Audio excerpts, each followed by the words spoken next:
Hello students. अब आप देखिएगा डिटर्मिनेंट कैसे फाइंड करना है कॉलम में। How to find determinant by column. तो कॉलम में भी मैंने बताया आपको, रो में भी बताया कि रो में R1 R2 R3 से निकाल सकते हैं आप आंसर। कॉलम में भी C1 C2 C3 से निकाल सकते हैं। एग्जाम्पल नंबर 3 है जो मैंने आपको रो में करवाया था, उसका आंसर जो आया था देखिए कॉलम में भी सेम आता नहीं आता। कॉलम में हमारे को आपको पता है कि इस कॉलम में कॉलम के एलिमेंट्स है। It is A11, it is 21, it is 31। तो स्टूडेंट्स करना कैसे, आपके बस इन साइंस का थोड़ा ध्यान रखिएगा। तो आपको पहले क्या करना है, पहला प्लस का रहेगा यानी 1 आएगा, 1 पॉजिटिव रहेगा, दूसरा साइन नेगेटिव के लिए। अब मेरे को -1 लेना है और माइनस ही साइन है तो माइनस माइनस प्लस का 1 हो जाएगा। अगला पॉजिटिव का साइन है और साथ में आ जाता है 4। ठीक है स्टूडेंट्स, अब ध्यान से देखिए आप इसको अब सॉल्व कैसे करेंगे। सबसे पहले मेरे को 1 मिल रहा है, मैं 1 के नीचे एलिमेंट सामने के छुपा लेता हूँ। मेरे सामने ये 4 एलिमेंट है, 3 0 1 0।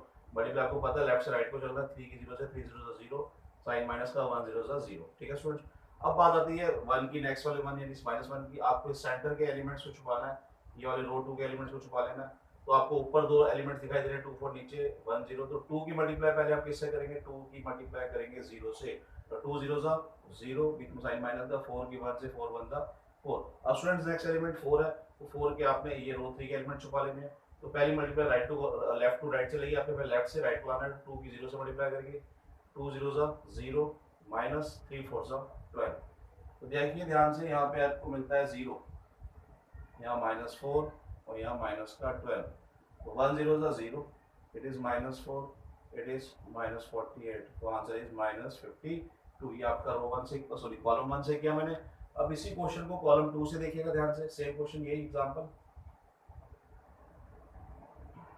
आंसर जिस मर्जी से करिए, रो 1 से, रो 2, रो 3, जिससे मर्जी किया आंसर आपका सेम आएगा।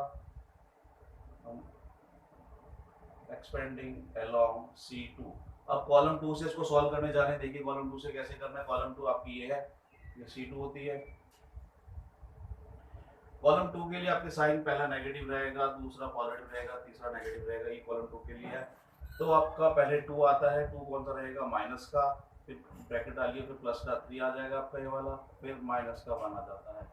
तो स्टूडेंट्स अब आपने क्या करना है, आप समझ ही गए पीछे की वीडियोस देख देख के कि अगर हम 2 में आ रहे हैं तो 2 के सामने किस रो को आपने छुपा देना है। ठीक है स्टूडेंट्स, ये रो छुप जाती है तो यहाँ पे दो एलिमेंट -1 और 4 है, यहाँ पे 0 0 है। तो पहली मल्टीप्लाई अगर आप देखेंगे तो किसकी होनी चाहिए बताइए मुझे। तो -1 की मल्टीप्लाई 0 से हो रही है, तो 0 से होते 0, फॉर्मूले माइनस 4 0 सा 0। स्टूडेंट्स अब आते हैं 3 पे, एलिमेंट 3 पे आ रहे हैं। 3 के आपने ये एलिमेंट्स के रो छुपा देनी है। ऊपर दो एलिमेंट 1 4 है, नीचे एलिमेंट 4 0 है। तो 1 की पहले आप 0 से करेंगे, 1 0 सा 0, -4 4 सा 16 ना। अब आपने 1 पे आना है, 1 के एलिमेंट छुपा दिए। दो आपके लेफ्ट में है 1 -1, दो आपके राइट में एलिमेंट दिखाई दे रहे हैं 1 -1 है, 4 0 है। तो पहले 1 की पहले 0 से करेंगे, 1 0 सा 1 0 0, माइनस माइनस प्लस हो जाएगा, 4 1 सा 4। तो लीजिए स्टूडेंट यहाँ पे तो 0 ही आता है, यहाँ -16, यहाँ पे बचता है 4। 2 0 सा 0, इसको छोड़िए, प्लस माइनस -48, -4, आंसर इज -52। ये आपने कॉलम 2 से किया। देखिए आंसर दोनों के सेम ही है। अब आप इसको C3 से करते हैं।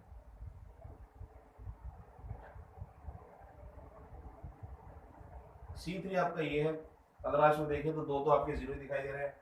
तो पहले 4 है, इसके लिए साइन आपका पहला पॉजिटिव रहेगा C3 के लिए, पहला प्लस, फिर माइनस, फिर प्लस। तो पहला प्लस, फिर माइनस, फिर प्लस का 0।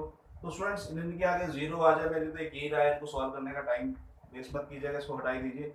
इसको करने का कोई फायदा भी नहीं है क्योंकि आगे 0, यहाँ 0 आने से मतलब सारा 0 मल्टीप्लाई हो जाएगा, अंदर से जो मर्जी है। तो आपने इसके 4 के सामने की इस रो को छुपा देना है। आपके पास ये 4 एलिमेंट है, -1 की 1 से, -1 1 सा -1, बीच में साइन माइनस का, 4 3 12, तो -13 आ जाता है। तो प्लस माइनस माइनस हो जाता है -52। तो स्टूडेंट्स ये आपने इस एग्जाम्पल को देखा कि मैंने कैसे C1 C2 C3 से करवाया। अब एक क्वेश्चन और आपको इसी तरह करवा देता हूँ, एक और देख लीजिए आप लोग, इसको नोट कीजिएगा अपनी नोटबुक में। अब मैं आपको एक्सरसाइज 4.1 के क्वेश्चन आपको कॉलम से करवा देता हूँ, ध्यान से देखिए आप लोग। क्वेश्चन नंबर 6 देखिए, 6 क्वेश्चन है।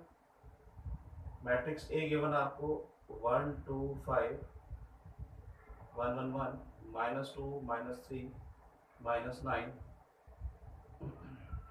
कहता है find determinant of A, find determinant of A. Students मैं इसको C1 C2 C3 सबसे करके दिखा रहा हूँ, आप लोगों को ध्यान से देखिएगा। तो डिटर्मिनेंट निकालते हैं सीधा ए का, यहाँ पे मैं लिख देता हूँ एक्सपेंडिंग अलोंग C1, अब C1 से करने जा रहे हैं तो देखिए ध्यान से, C1 आपके एलिमेंट ये है, आपको बता दूँ 1 to 5, तो आपको 1 to 5 आपके सिंबल्स ये रहेंगे, इनके लिए साइन ये रहेंगे प्लस माइनस प्लस, पहला प्लस का 1 हो जाएगा, फिर 2 पे माइनस का साइन आ जाता है ना, 5 इज पॉजिटिव। अब आपने 1 के साथ के अपने रो के नंबर एलिमेंट छुपा लेते हैं, 1 की 9 से मल्टीप्लाई हो जाएगी माइनस साइन से, 1 9 से 9 माइनस का बीच में फाइनल में माइनस, 3 1 जा 3 नेगेटिव है तो नेगेटिव नेगेटिव बिकम्स पॉजिटिव।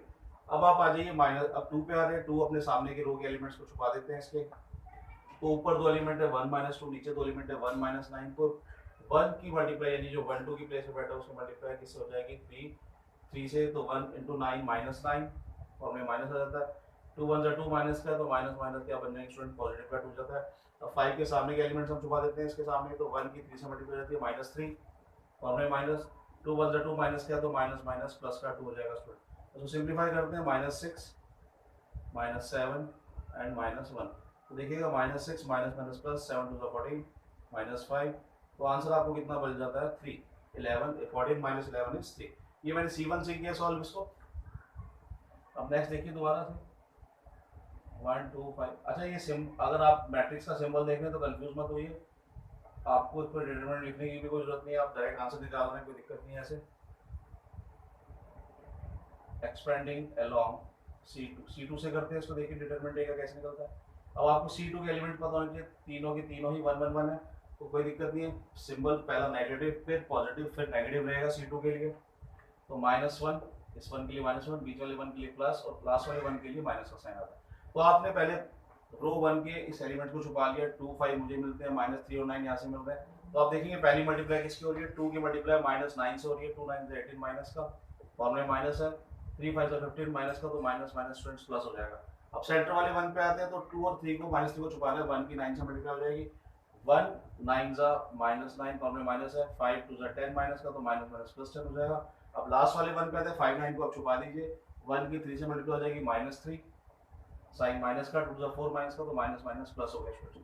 तो यहाँ पे हमने सिंप्लीफाई किया, -3 मिलता है, यहाँ पे प्लस का 1, यहाँ पे भी प्लस का 1, तो माइनस माइनस प्लस 3, ये प्लस का 1, ये माइनस का 1, 1 1 कैंसिल हो गया, आंसर आपको मिल गया 3। तो देखिएगा पहले आंसर भी, पहले पार्ट का आंसर था C1 से किया 3, C2 से किया 3। अब इसी को दोबारा देखिएगा ना, अब इसको हम किससे सॉल्व कर रहे हैं,